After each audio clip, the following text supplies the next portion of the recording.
So now let me tell you just a little bit about Darcy Elks, who is an educator, a consultant, has worked in schools for many years, does evaluations in human services, is a strong advocate of people in society who have been made devalued. She's also a parent of 3 children, one of whom has an intellectual disability, and her and her husband worked closely with that child to be included in PK-12 and even post-secondary. Darcy continues to travel internationally and has done so for 35 or 40 years and worked with all sorts of different groups, including people themselves who have been made marginalized, and professionals and teachers and psychologists and social workers and so forth. One of the things I really like about Darcy is that she approaches things from a very practical, yet grounded in visions and attitudes and theory. And she also was a teacher and has been educated and worked closely under Dr. Wolfensberger, which is the work she's going to be telling you about today. So she's one of just a handful of people in the world that worked closely with Dr. Wolfensberger and has both the theory and the practice of this. And so I think you're going to enjoy it. We'll also record this session so that we can give it to you later. So you can rewatch it, or if you want to share it with folks, you'll be able to do that. And I think that is all I need to say. And I will turn it over to you, Darcy. Thanks for doing this. You're welcome. Well, thanks for having me. I'm really looking forward to spending this time together to share with you some information that I have found to be so helpful, as Dr. Neuville said, in numerous roles: a role as a teacher, as a consultant, and as a parent. All right, so we'll move to the next slide. Yes. This presentation is actually being sponsored by the Pennsylvania Inclusive Higher Education Consortium, which is, I'm sure you know from the other ones, which is a consortium of universities and colleges, which is really the focus is to promote and support authentic, inclusive post-secondary education. And this is something, another one of my passions is actually helping students to continue on with their learning after elementary school. So I'm pleased to be here, and I work as a consultant with that organization. Next slide, Gabriella. This is Dr. Wolfensberger, and as Thomas noted, he is actually the creator of the idea of social role valorization, and his work has been widely acclaimed and known. He was a very passionate man, and he really brought this body of work together back in the days when we had the old institutions. So places like Pennhurst, some of you may be familiar with that institution, which was closed down a number of years ago. And Dr. Wolfensberger was moved by the inequity, by the devaluation, by the, really, he would say, immoral treatment of people in places like that. And so he began putting together a body of work to direct, not only as people got out of places like that, but to shape the kinds of options and supports that would be provided to them.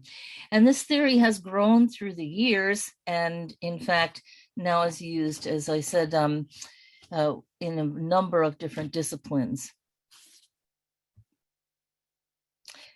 Thomas mentioned that I'm a mother, okay, as well. So this is my daughter, Mary, and this is one slide from her presentation. And I usually, when she gives me permission to do this, I usually show this slide because this is the day that Mary came home from her first day at university. And she walked in the door and she said, "This is the life. This is the life, Mom." And we were so excited as a family because we had worked very hard to help Mary to be included in regular classes all the way through her school career, and the opportunity to go on to inclusive post-secondary education was just very exciting. So Mary, I want to say, has taught me a whole lot about these ideas that I'm going to share with you. So what is social role valorization? I mean, it's not the kind of language that you would just ordinarily pick up and use.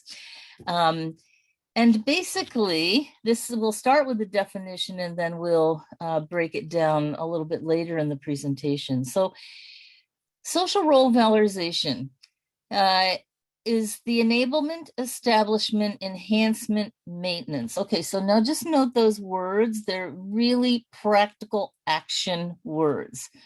To enable, establish, enhance, and even maintain and defend valued social roles for people.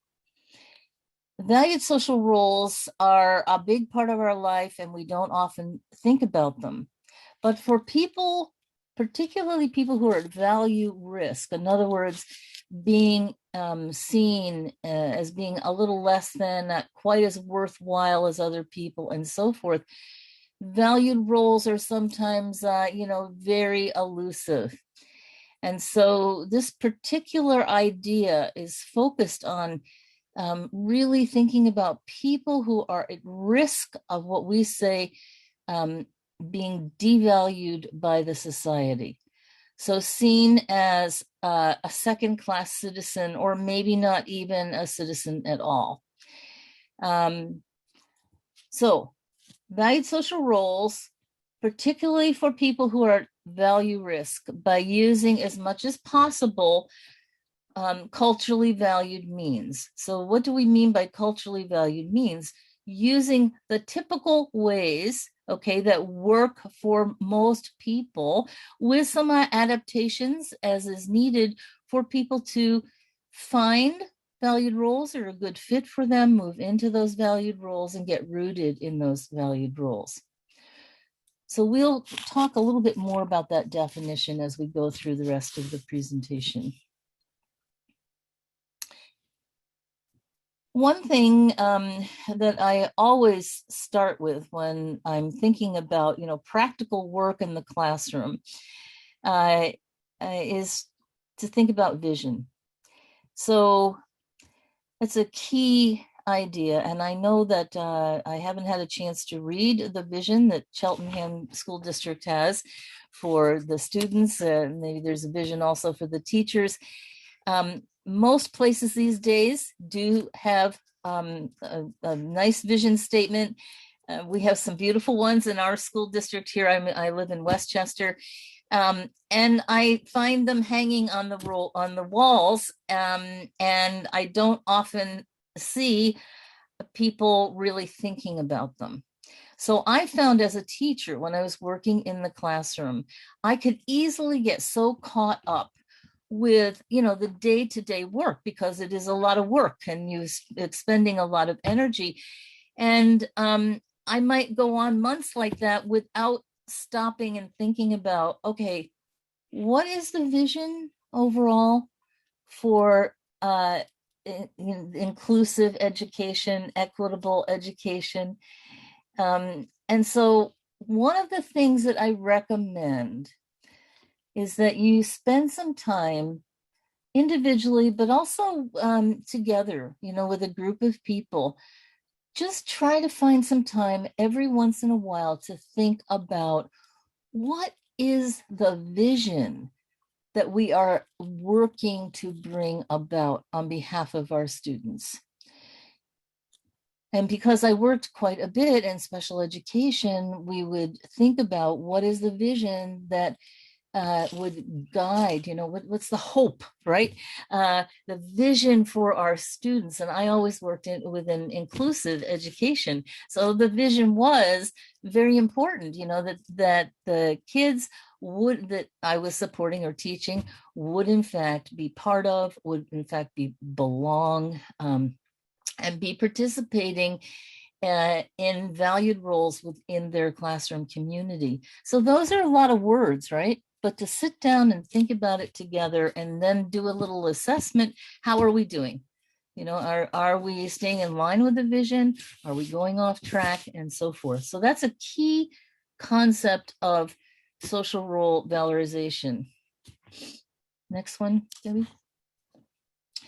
And of course, I think as educators, all of us would be holding a vision far out beyond school. Why are we doing what we're doing? Okay, well, why are we teaching? And so I think, we're teaching because our hope is that our students will have access to full, meaningful, and inclusive lives. And so full. When I think about that, I think about my daughter's life. It's a full life. She has lots to do. And all through school, she was very, very engaged. And because of all of her school experience, when she went then into university, she was in a pretty good position to have a really full life in university. And of course, it's not just about fullness, right? It's also meaningful. So for the students we're teaching, because we hope that the students will have meaningful lives, things that are a good fit with who they are, with the things that give them an opportunity to offer their gifts and their talents. And of course, we're teaching in the schools. That's the main place where we are, rooted in this particular group, but we're thinking about all of those different areas. So for example, when I was teaching, I was definitely thinking about what I was doing in the classroom. Was it going to lead to opportunities, or thinking even of opportunities for work in the future? And as a teacher, was I helping the students in my classes to in fact express themselves creatively, to do some exploration and trying to find their gifts and their talents and so forth? Some of this is quite hard to do, right? Given the fact that we have a lot of curricula that we need to teach. But having this vision, I think, of a full, meaningful, inclusive life, every once in a while, again, checking in and saying, okay, how are we doing this? Are we doing this well? Okay, Gabriella. Yeah. So I just love this picture in terms of vision. You look at that picture, what really sticks out there? Exuberance, life, right? Exuberant life, and kids really kind of at the beginning of their school life, and they look so excited, don't they? And so, I love that vision of all kids being together. Next one. And so, and for kids who are a little bit older. Now, one of the reasons that I wanted to bring this up in terms of vision is because I did find, both as a teacher, and I was providing support to kids who were included, as well as for my daughter, there was always a pull, because when you have a disability, there was always a pull to take the student and kind of out of the class, maybe even put the student in a special class, maybe only take the student out for a certain amount of time. But there was always that pull to not be part of and engaging and really present. Okay, so these were images that I try to hold on to, of all kids being together, learning together. So this is actually a great picture, I think, of a high school marching band. And this band really is amazing. They are inclusive. And there are a couple of students in there who you would not ordinarily think of being part of the marching band.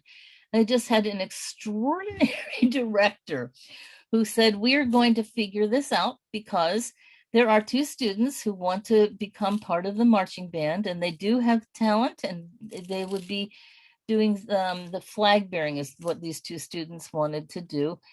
And, you know, this is kind of tough, these marching bands, because they compete, right? And so usually they're very, very competitive.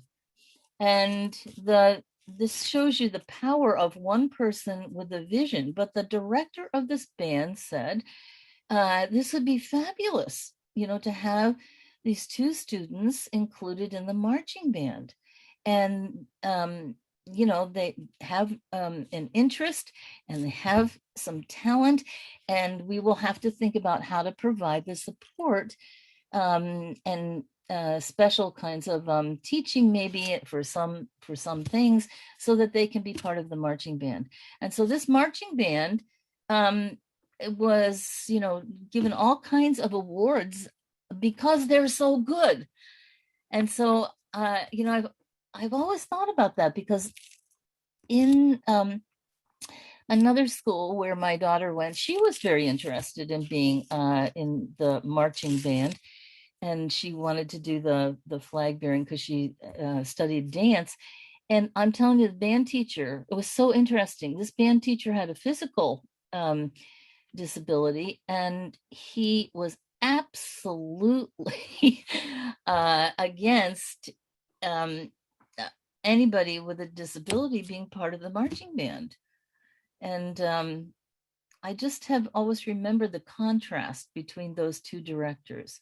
So having the vision, okay, of everybody being together and participating, and then, you know, really thinking about full inclusion, one person can make a big difference. So every single person on this call who's teaching, you can hold that vision and have commitment and passion for it. And you um, you can make a huge difference in students' lives with that vision. So this is a student in university. And again, I have been quite involved with the beginning of inclusive post-secondary education. It actually began in Canada, and there were a group of families, and this would have been back in the 1980s. There were a group of families who were looking at life after high school, and it seemed kind of bleak for their family members. And their other kids had gone off to university, college, or technical schools.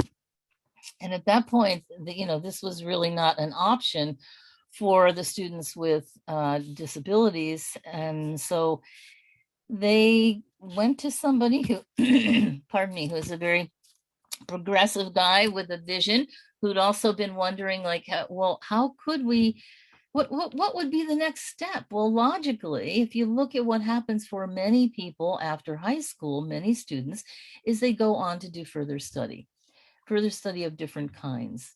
And so with the combination of the families and some people who are thinking very progressively, some people in education at community college and also at the university, they started the initiative to support students with intellectual disabilities actually to attend university and college. And from that small beginning, these kinds of initiatives have started in many places throughout Canada, the United States, Australia, and some other places as well. Okay, so another picture of inclusive post-secondary education. And I just think about, for our daughter, when she got to this point of finishing high school, and she, was walked with her class and everything, and she was so excited about, moving forward in her life. And she went to a school that it was a charter school, and the charter was that every student in that school would do some kind of post-secondary education. So this school was great. They took kids on all kinds of field trips, to go and see universities and colleges and technical schools and so forth. And so when we sat down to have Mary's IEP to prepare for the future, and the school officials asked her, what do you want to do? Mary said, go to university. Okay, well, that was now Mary's 28. So that was a number of years ago. And we did not have these kinds of initiatives in the state of Pennsylvania. And I remember, that we had a very good principal and some excellent teachers, both special ed and regular ed teachers, who came around to Mary and embraced that vision. And together we figured it out. So Mary did go to Westchester University for 4 years. And it was the best educational experience she had. That's what I told you in the beginning of the presentation. She walked in the door after her first day of university and said, Mom, this is the life. This is the life. So thankfully, because of that vision, right? These options have grown to the point where we now have in Pennsylvania the consortium of a number of initiatives where students can go on to post-secondary education, inclusive education. And this is another student who is in university, and he successfully finished university, and he is now working and doing quite well in life, which is what we would hope, right, for all of our students. Okay, so vision is the first one, and never underestimate the power of you as an individual having a big vision. Secondly, I found as a teacher and also as a parent that I constantly need to be aware of what are some of the risks that students might experience because of bias, either explicit bias, right, or implicit bias. So what I have found, and I'm sure we could have quite a bit of conversation about this, is there are a lot of attitudes out there about students with disabilities and students from other different groups of people. There are lots of attitudes that are not very positive. Okay, it doesn't take too much to imagine or to identify that we have whole groups of people in our society that are thought of in a negative way, either consciously or unconsciously. And so one of the things that I found, if we're really going to work toward inclusive practice, where there's equity, okay, and equality, we have to be aware, always alert to how the implicit and explicit bias can be expressed and really get in the way of people students having a good education. So I'll talk about a few examples of what students might be at risk of here. So one thing I've seen over and over again in schools and also in the lives of adults who live with impairments, disabilities, learning differences, is that your identity often gets reduced to that of your impairment. And so with our daughter has Down syndrome, and sometimes this would be so pronounced that actually she was referred to as a Downs. And of course, we would say, wait a minute, this is Mary. This is Mary who has all these interests, who has all these desires, who has all these hopes. Um, and it wasn't that people were doing this in a intentional mean way. It's just that there's so much thinking out there like this. And we find that sometimes students, their identity and how we think about the support we're going to provide is all flows just from the disability or the impairment, rather than seeing the whole person. And I'm not saying that people, lots of students do need certain kinds of adaptations, modifications, supports, and so forth. But it's a problem when your identity gets reduced to that of just being an impairment. So I remember, this is kind of a funny example, for our daughter when she was in high school. She did have some support from an aide, and we had worked very hard to try to help the school and the aide understand that Mary actually did not need somebody with her all the time, and that the other students were actually very capable of providing assistance to her should she need it. At any rate, one day we got a call from one of the teachers who said, well, Mary's developing a behavior problem into a behavior problem. I was like, what? That's so unusual. Mary is not oftentimes doing things that would be considered a behavior problem. What is she doing? And the teacher said, well, she's not walking with her aide through the hallways. And I said, well, I think I know why that is. She said, well, we can do an assessment to try to figure that out, why she's doing that. I was like, I think the reason she's doing that is because she is a typical 15-year-old. And what 15-year-old wants somebody who's middle-aged walking with them through the hallways of high school? And it was just an example of how, because Mary has a disability, like that shaped the person's thinking. And when I pointed it out, the teacher was great. She said, oh yes, right, of course, we don't have to do any kind of an assessment, we could just take care of that. So I think that this is less obvious than it used to be, when kids were taken and put just into special ed classes and so forth. And so the impairment or the disability was really highlighted. I think we're making progress, but I find this sometimes expressed in more subtle kinds of ways. Okay, and so there's a Gabriella, if we could just go back. So another thing that students with disabilities are at risk of, and this continues through life, even beyond school, is in contrast to what we talked about in the beginning of the presentation, valued social roles. Students get put into negative social roles. And so now we'll just take a look at some of those.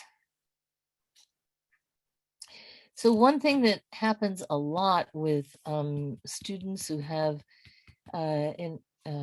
developmental disability is there's this tendency for students to be put into the role of being a child.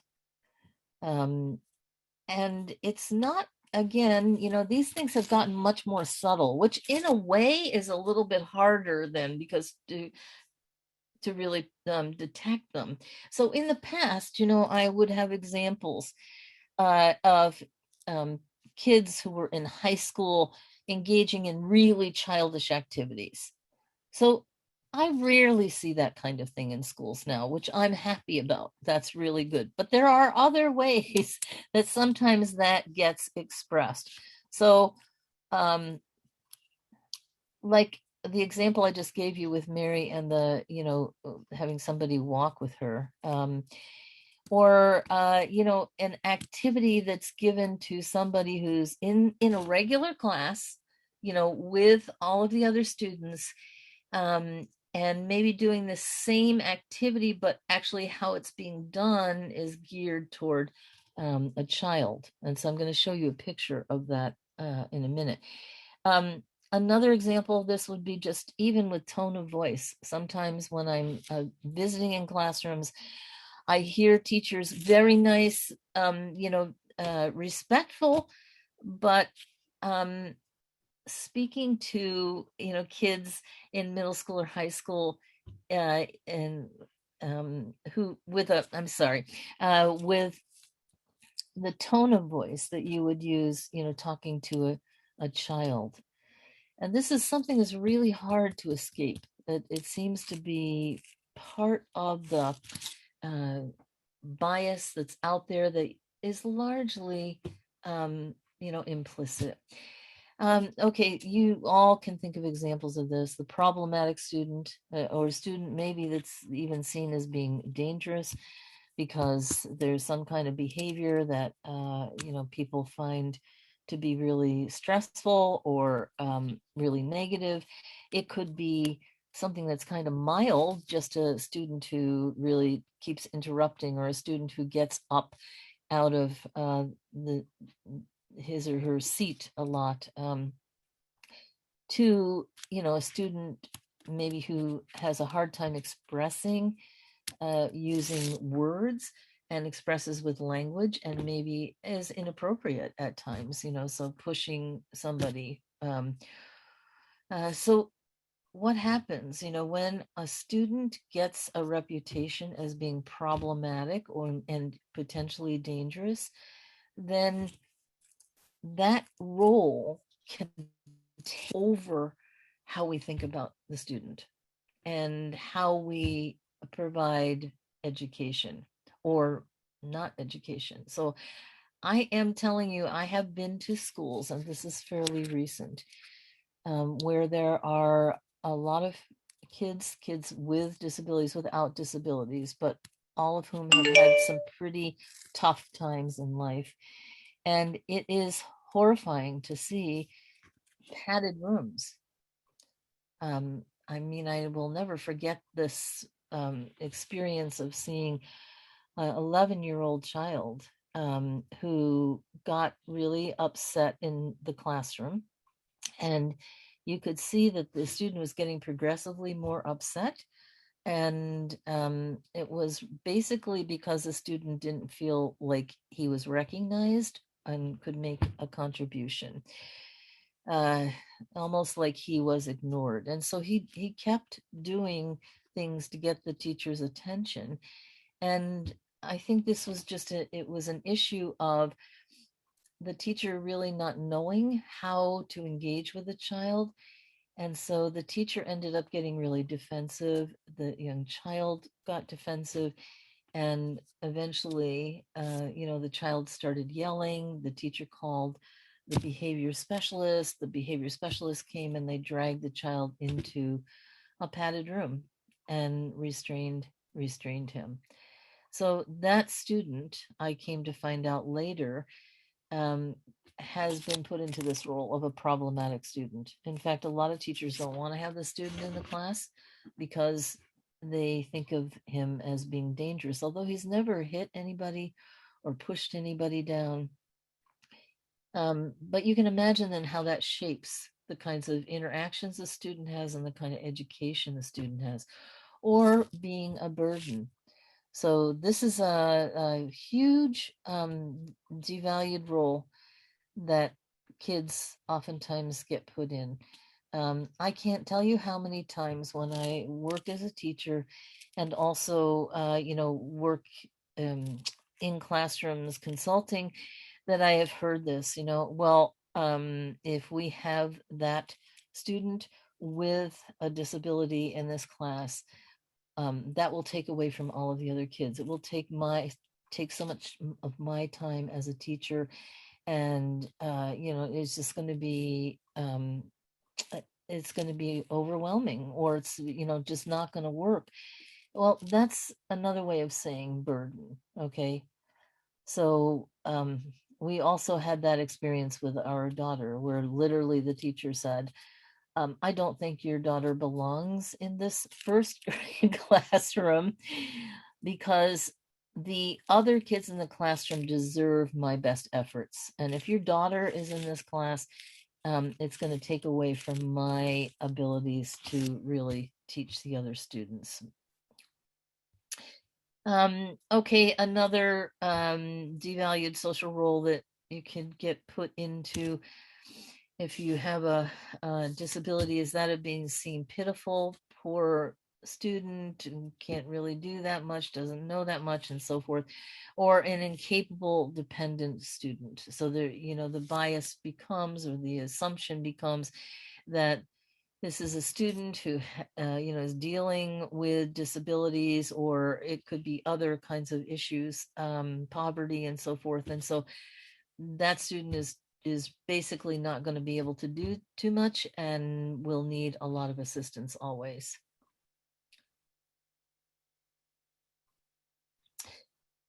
Okay, and so to finish this part up, then we are pretty aware that still, despite our best efforts, putting forth our best efforts to include, we still see a lot of exclusion. We still have a lot of structures in place that exclude people from really participating fully in an equitable way within our schools. And we still have a lot of segregation. So I've just been so amazed at the amount of segregation and congregation, I guess. So that's, putting people apart in a way together with, quote, everybody who's like them. Um, the number of day programs that we have in this state. Okay, so this would be life after school. And moving into young adult life, or even in your adult life, that instead of staying, so somebody may have been included in school, right? But then instead of being able to stay on an inclusive pathway, uh, the the student and the families are encouraged to go to a very traditional day program. And um, if you haven't seen some of these traditional programs, I would recommend that you go and see them. A lot of my work has been through the years, and recently, visiting these kinds of programs and looking at them through the eyes of the people who use them. And I'm telling you, right here in my area, I visited 3 different programs, and basically people are doing very little. And if they are doing something, they are fitting into some kind of contract work, such as putting boxes together, um, and sorting nuts and bolts. Um, so that, you know, speaks volumes that I guess I'd say maybe we've made more progress in the school world than we have in the adult world lots of times. Uh, and low expectations. I think when we think about negative roles, that would be, pardon me, that would be an example of low expectations. And still, I think we have a lot of what we would call life wasting, where because the expectations are lower, oftentimes for students, with disabilities or other kinds of situations that we expect less. We don't have that vision of really continual growth, and gaining of competencies and so forth. So I'm not saying this happens to everybody, okay? I am saying there, because of the implicit and explicit bias in our society, we always have to be conscious of this, okay? Because there is some risk, okay? There are these risks that we need to be aware of. Now, let me just go to the next piece, and I see we've got some questions in the chat. Okay, so now here would be an example. We'll just look at these slides and then we'll open up the conversation a little bit. So this is a freshman class, okay? And there is a student who is included with pretty significant disabilities. So if you look closely here, that's interesting. This student is reading, okay, because that's what the class is doing now. You see the student behind him who has the book, and the whole class is reading that book. All right, now, what is this student reading?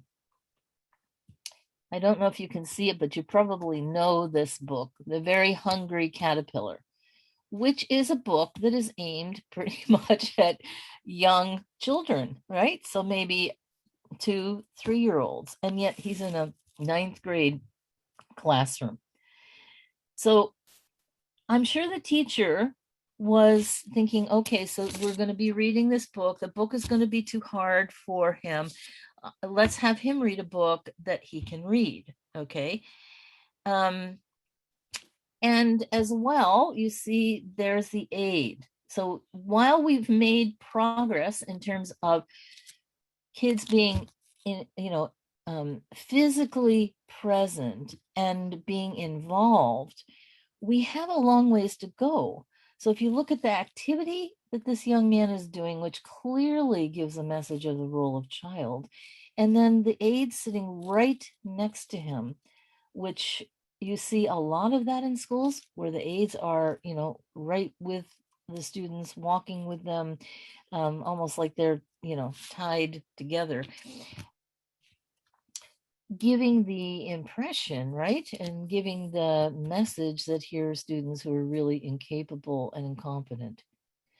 So you can contrast that with this. Now this is better, okay? So he's conferring with the teacher about some kind of work that he was doing, which is, very, very typical, right?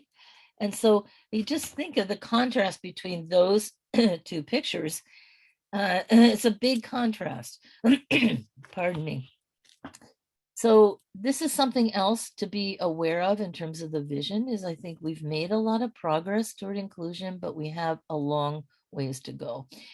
Okay, and here's the same student. So if you get like a day in the life of in the cafeteria, okay, so all alone, completely alone, and really like a big distance between that student and other students. So, you might say, okay, well, maybe he just wanted to sit alone. Maybe he did. I don't know. But I think this is something that happens on a fairly regular basis. So if we really have a vision of inclusion, okay, and, valued social roles, thinking about both of these slides, one of the things that we could do is to help this young man to actually have a group of peers that he could invite to go to lunch together and sit with. And in terms of the book issue, we could take it a step further. As I say, the teacher, he was doing the same activity. The teacher had him doing the same activity. However, the book could be a lot different. So I can't tell you how many times for our daughter, what we did is we rewrote the books with her that they were reading and put them in a folder for her so that she could be reading the same book and she could participate in the conversations.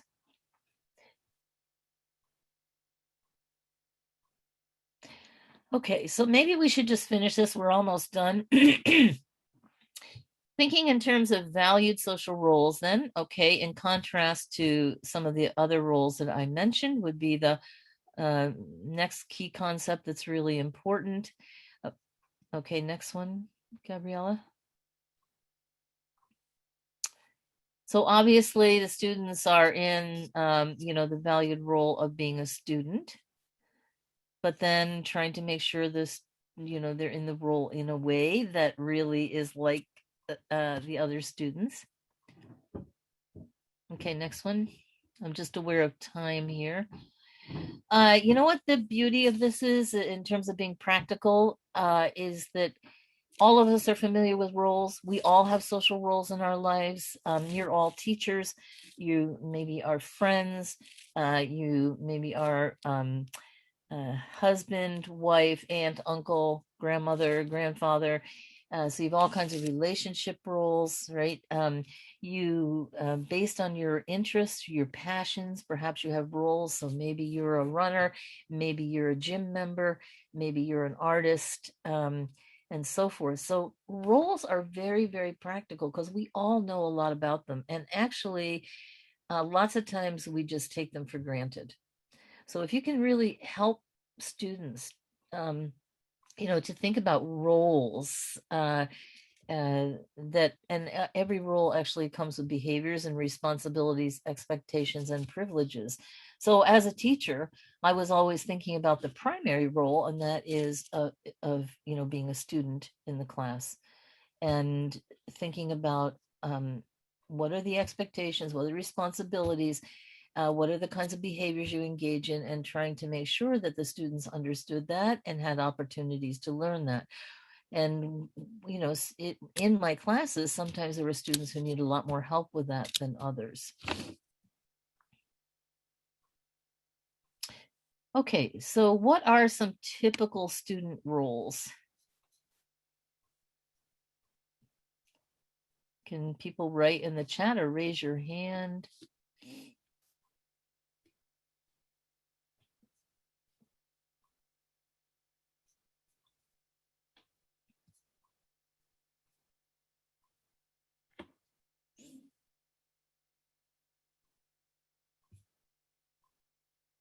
So I'm just looking at the chat here. A few people has written about presuming competence, which is, really important. That's part of the vision, isn't it? Very good. And part of the mindset, right, is to be really conscious about presuming competence. And I think the question about do you have strategies to calm down the angry distributive child? I don't, not in general, but I would say I think all good teachers know that first of all, what you need to do is get to know that child and build a relationship with the child. So all of us as human beings, we do a lot better if there are relationships, between the student um, and the teacher, and that can go a long ways. And I think, not pushing. Sometimes that poor child who was really looking for attention, not pushing so much, when it seemed like he was getting more and more anxious. It could have diffused the situation. Okay. Um, so what about roles? Can you think of some roles? Let's see, friend, helper, mentor, peer, leader. Okay, these are all good. Learner, learning community member, observer, classmate, creator, creative thinker, partner, listener. Okay, these are excellent. Thank you. So you see, like, a lot about this. It's just that we kind of take it for granted. So imagine if you actually thought about valued roles with each of your students, right? And really worked on helping the students to be in those roles. That could make a huge difference. Okay, Gabriella, next. All right, what about benefits of roles, valued social roles? So, what do you think are some of the benefits of those roles you just listed? Learner, team member, um, classmate, helper.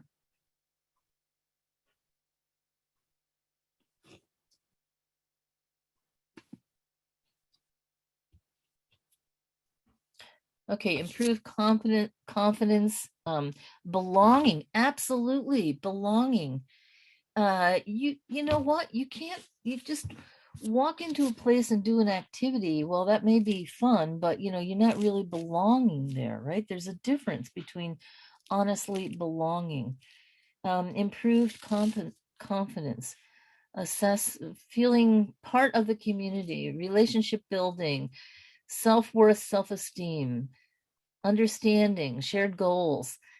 So these are all excellent. And you can see how very practical this is.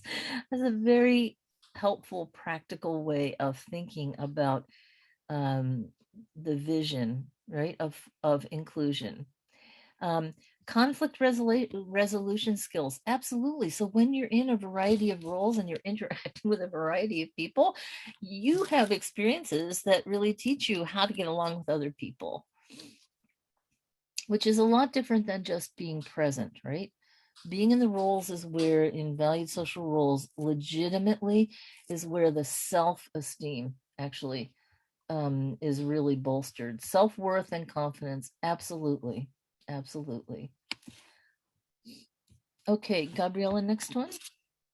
So again, something that's very practical when you're thinking about assisting students to move into and get rooted in valued social roles.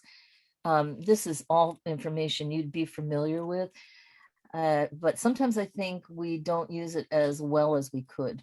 So here's a student in the middle there, and let's say the student is going to be in the role of a member of student government. Okay, so expectancies need to be conveyed to that student. And what do you do when you're in the role of a student, a member of the student government or member of the student council? And then as those expectancies are conveyed, we know that human behavior, that we will actually perform according to those expectancies, right?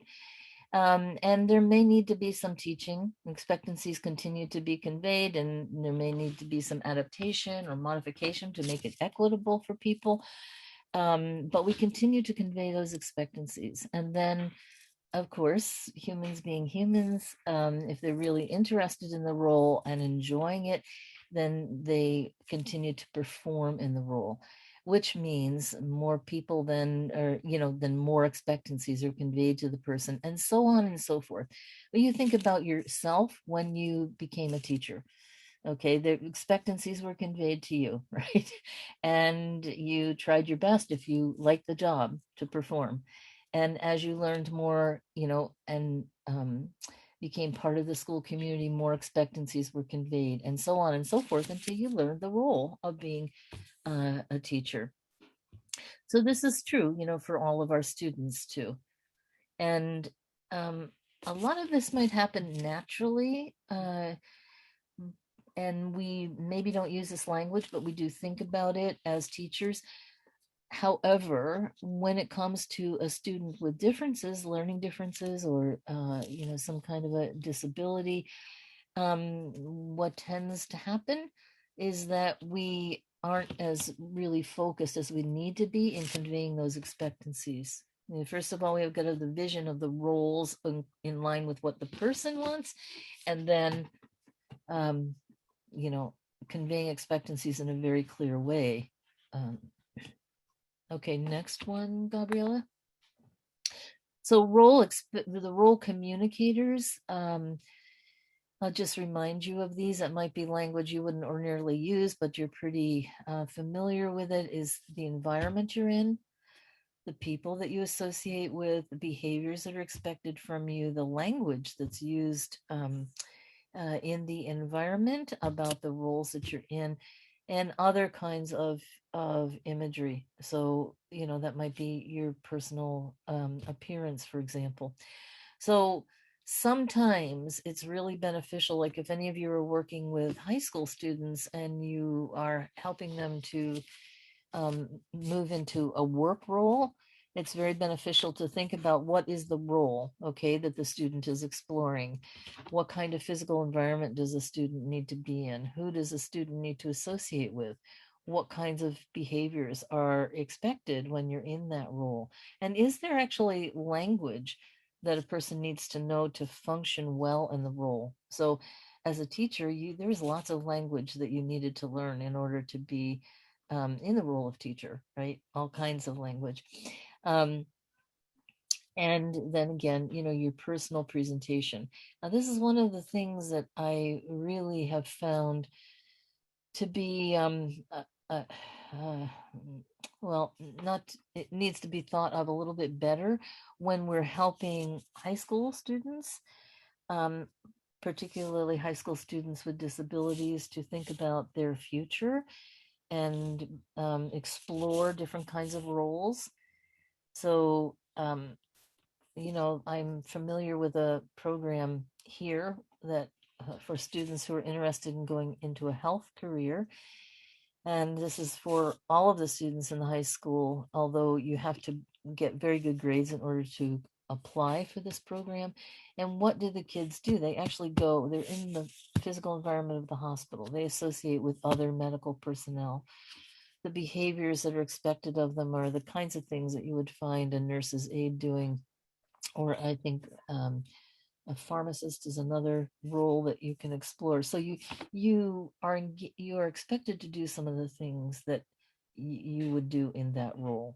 And you start learning the language of the role and other kinds of imagery, like what do you wear when you're in that role. Now that same kind of program, doesn't exist for a lot of kids with disabilities who do have um, special education support. They're almost kind of like make believe. So to this day, we still have people, trying out a job by working in the cafeteria and cleaning up the garbage after lunch, for example. That's not, first of all, what is the role, right? It's just an activity, and it's not very typical, okay, of the way you would learn about the role of, let's say, being a janitor. Much better would be to, if somebody was interested in that, to be paired with a janitor, or perhaps somebody wants to be a teacher's aide, and so to be paired with a teacher's aide, or to think about roles outside of the school, that might be, somebody could do an internship, for example. Um, so let me ask you, with this picture, what role is this child being put into here? Like, you see that child in the corner. What role is the child being put into?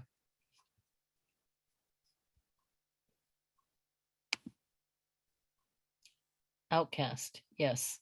Yes, Christopher. Outcast. Disruptor. Yeah. Outsider. Okay, so these are all good. Just, by that action. Misunderstood, isolated, troublemaker, shamed. Okay, so just put into that role. Not only is it being communicated, by the way, to the student, but it's being communicated to all of the other students, right? Um, and so you think about this little boy, like what role he's what a bad day at school. So just say, and it's kind of not what we want to be doing as educators. Okay, compared to the next one, where you can see, what are the roles that this little girl's in. Clearly a student, right? Presenter, classmate, yeah, presenter, leader, celebrant, yes. Yes. Okay. So you get the idea, right? And that role is being communicated to that child and to all of the other children as well. Star student, perhaps. Yes. So just to stay on roles for a minute, you want to think about valued social roles have all kinds of activities. Okay. So if you were helping someone to be a leader in the classroom, there would be a number of different activities that you could do. One activity doesn't make a role, okay? So sometimes people get confused with that. They think, okay, so we've done this work activity. That's what it's even called sometimes.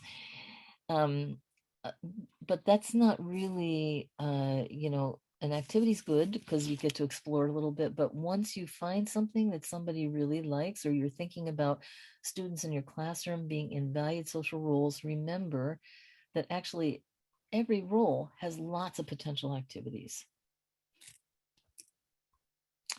Okay, and then the last idea here is the idea of the culturally valued analog.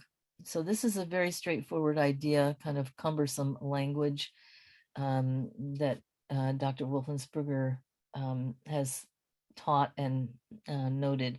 So when we say the culturally valued analog, and we're thinking about this now in terms of inclusive schools, it's a societal practice. Okay, like schools are a culturally valued analog in our society.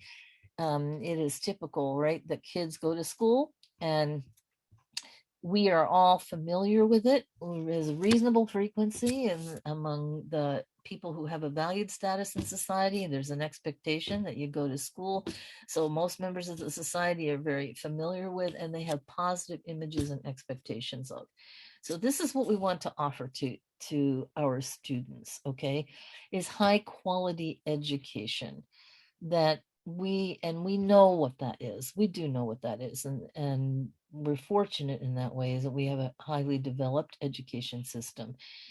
And the next slide, Gabriela. So to kind of reword it, when you're thinking about the practicality in the classroom, okay, so school is a big culturally valued analog, but you can think about it in practices in the classroom that, a typical practice that you would find happening pretty frequently for students of the age of the students that you're teaching. And it's a practice that would be very familiar, to people who work in the school, students, other students in the school. And it's a practice that people would hold positive expectations and images of. So, one of the things that you can always be asking yourself is the roles that we're thinking about, the activities that are engaged in within the context of those roles, is it what happens for typically developing peers? Okay, is it what's happening for students, who have a valued status, right? And it's kind of sad that we even have to point that out. We would hope that we've been working on this for a long time, equality and equity, and yet still we find that so many times when there are students who need extra kinds of supports, that or live with disabilities, or conditions that, such as poverty, that could impact on education, they don't get offered the same things with a little bit of tweaking. Okay, they end up having something very different that really doesn't help them, to move forward in life. Okay, so with that, why don't we stop here and take, are there questions that people have, or observations or thoughts that they would like to share about any of this?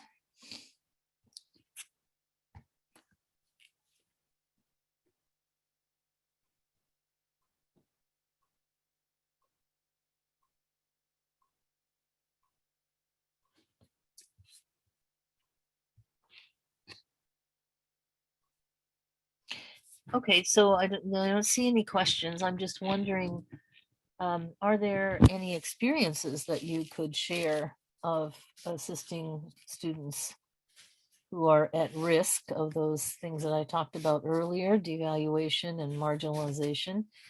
Are there any examples of helping students to move into some valued social roles and experience the fullness of a good education?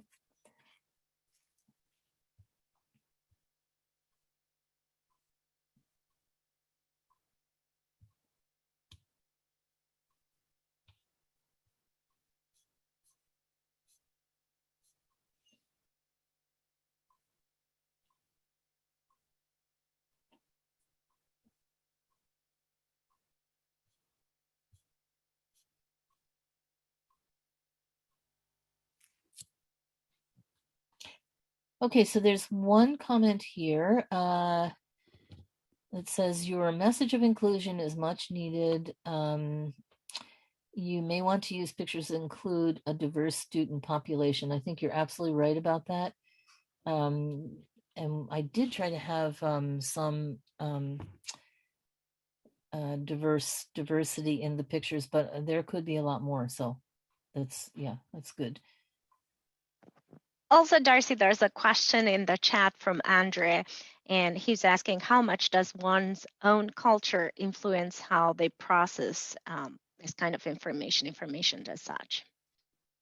So you can think about the culturally valued analog within the larger culture, that you exist within, and also a culture within a culture. Okay, so for example, within the Hispanic culture, right? That the idea with a culturally valued analog would be to actually um, provide to think about it in terms of the larger culture, but also the culture that one is part of and spends a lot of time in, and maybe has been raised in.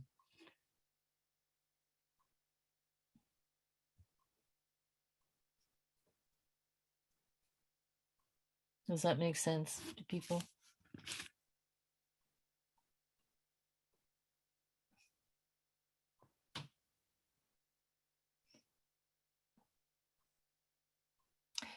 There's one question. Do you have strategies? That was right after to calm down a child who is angry and distributive. Another question was, do you have strategies to provide general education teachers to help them avoid such scenarios and bias? So Erin, I think that I'll respond to that, and maybe other people would have some thoughts as well.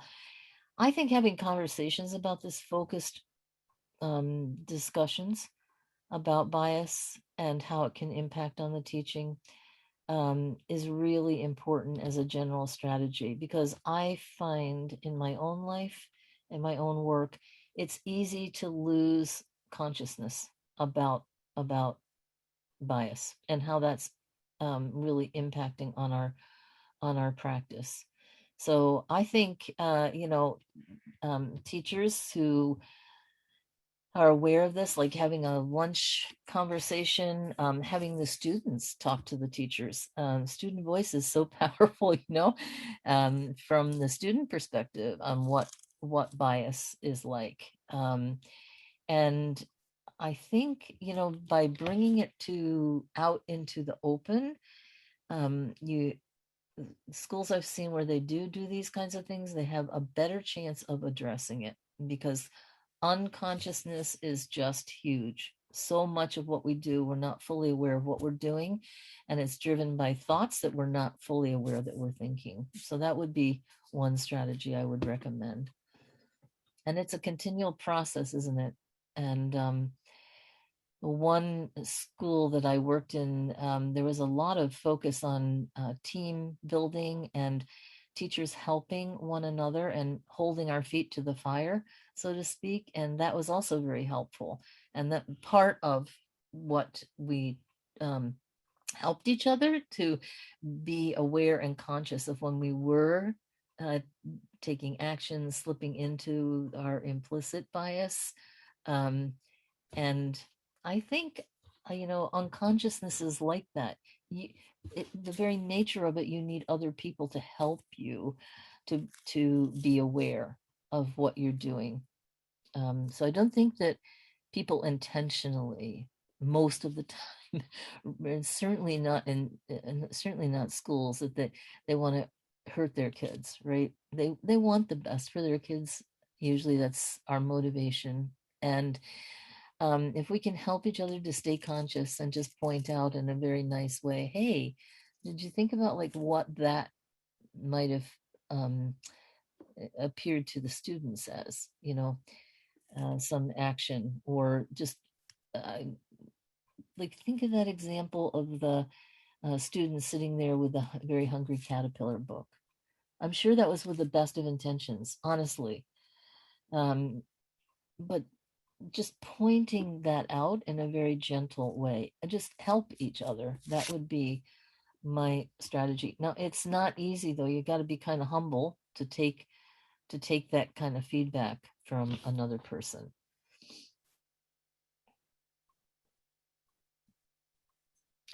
Are there any more questions?